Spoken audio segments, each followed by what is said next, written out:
As-Safinah TV. Apa hukum membuang sampah di sungai? Nah, ini nih saya konsen di sini. Tidak boleh. Selain mengganggu ekosistem, itu juga mendatangkan malapetaka. Mendatangkan malapetaka, musibah banjir dan lain-lain sebagainya. Kita ini umat yang diajarkan untuk bersih. Bahkan tidak sah apabila saat wudu kita melalaikan anggota wudu kita. Artinya Islam itu mengajarkan kesempurnaan dalam taharah. Kenapa itu tidak kita bawa di luar salat dalam kehidupan kita sehari-hari? Tidak buang sampah sembarangan, buang puntung rokok sembarangan, terutama bagi yang masih merokok. Saya doakan mudah-mudahan segera meninggalkan rokok. Cuma tolong, itu rokok kalau tidak mau ditaruh di tempat sampah, telan dengan puntungnya satu kali. Kenapa? Puntung rokok itu mudaratnya besar. Satu puntung rokok itu bisa merusak 2 galon air. Artinya kalau puntung rokok itu terbawa ke sungai, itu bisa mati ikan-ikan yang ada di sana. Silakan dites puntung rokok, masukkan ke kolam kecil Anda atau di akuarium, satu saja, mati semua ikan di dalam. Mati semua ikan yang ada di dalam. Kita ini diajari irhamu man fil ardi yarhamukum man fis sama. Sayangi, rahmati orang-orang yang ada di bumi, niscaya yang di langit akan merahmati kita. Lingkungan kita juga demikian. Kita sayangi, kita rahmati, supaya Allah sayang dengan kita.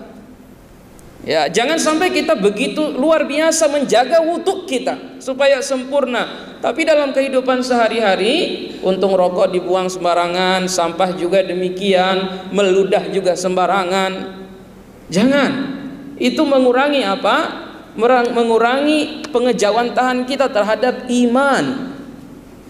Ya, mengurangi apa? Pengejawantahan kita terhadap iman. Oleh karena mulai dari kecil-kecil, parkir diatur, kemudian juga ketika datang ke majelis taklim, kalau bisa botol-botol yang dipakai minum itu dibawa pulang lagi ke rumah, atau mungkin minimal bantu orang meletakkannya di tempat sampah. Bungkusan kue juga demikian. Terus terang, sampah ini jadi problem. Kenapa? Kita tuh nomor 2 penyumbang sampah plastik terbesar di dunia. Halo, kita ini umat Islam terbesar di dunia. Populasinya tuh di Indonesia sekitar 85% dari penduduk Indonesia itu orang Islam. Itu dari 260 juta orang.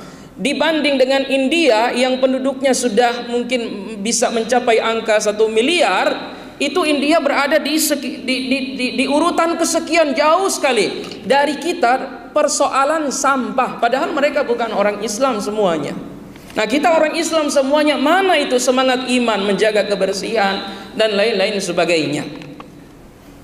Miris sebenarnya, justru di tempat tablik akbar sampah itu berseliweran di mana-mana. Orang menangis-nangis dalam zikir akbar, tetapi koran yang dia pakai untuk duduk dia tinggalkan di situ. Di mana kita punya konsisten terhadap agama kita? Padahal hal yang kecil seperti ini, orang Islam jangan dianggap dengan sholat apa semuanya Islamnya sudah bagus. Tidak. Orang sholat, orang zakat, orang haji, orang umroh, ya memang begitu Islam, nggak ada yang spesial.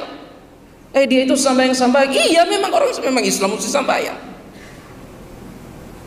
Pakai jilbab dia itu, iya memang wanita kewajibannya pakai jilbab, itu standar, memang begitulah Islam. Tapi kalau kita mulai membiasakan buang sampah pada tempatnya, mengurangi sampah plastik, kemudian juga mendorong keluarga kita untuk hemat sampah, terutama di bulan Ramadan ini, di mana sampah plastik itu meningkat 20% lebih banyak daripada bulan-bulan biasanya. Nah, kita harus jadi bagian dari kampanye lingkungan ini supaya betul-betul terasa, oh iya Islam itu rahmatan lil alamin. Sehingga semuanya kena yang namanya rahmat Islam itu. Lingkungan bisa merasakan rahmatnya Islam, orang di sekitar juga demikian, petugas sampah juga tidak terlalu belepotan dan lain-lain sebagainya. Hal-hal yang sederhana seperti ini itu memberi nilai plus untuk keislaman kita. Selain kita sholat, kita zakat, kita puasa dan seterusnya. Jadi mulai dibangun kesadaran itu. Minimal hari ini keluar dari Al-Irsyad tidak ada sampah plastik berseliweran di luar. Tolong bantu itu. Bantu petugas-petugas yang ada di luar itu untuk membuat masjid ini tetap kondusif, iya kan? Saya kira demikian insyaallah.